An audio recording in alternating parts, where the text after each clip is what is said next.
Hi, welcome back. This one is pretty simple. We're just going to talk a little bit more about functions. Now, we've already seen functions that take no parameters and return no value. I'm not going to walk you through this one. All I do that's really a little bit different is using an if-else statement to just make sure that there's something in the string, in name. The in name is a text button or a text box. So in name, I want to make sure that there's something in there. This means not equal to. So if in_name.value is not equal to an empty string, then we alert out hello in_name.value, set in_name.value equal to the empty string. This is just a form reset. Some browsers require you to do this. They will leave things alone if you don't do this. Some browsers do not. So to be on the safe side, it's a good idea to clear your strings if that's what you want to do. Otherwise, alert, please enter your first name. So that's really all we're doing in say hi. Say hi is a function that takes no parameters, returns no values.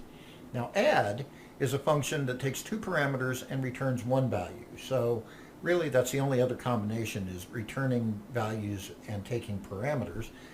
You can build up the other combinations any way you want. In other words, taking no parameters and returning a value, taking a couple parameters and not returning a value, etc.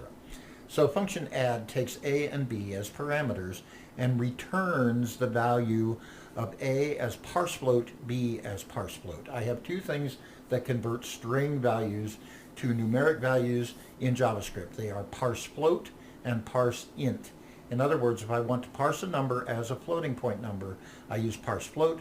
And if I want to parse a string as an integer, I use parse int. Simple enough.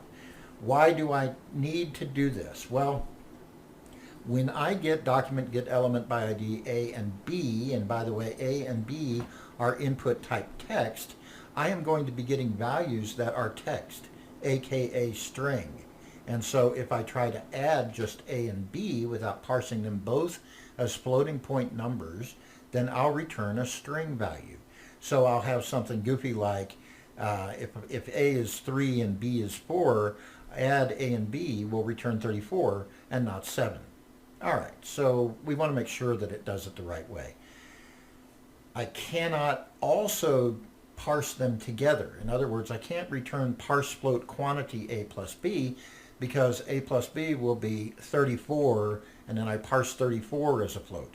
So I have to parse A and B as floats separately, or as ints if that's what you're doing. So this is the way we do that. So this is a function taking two parameters and returning a single value.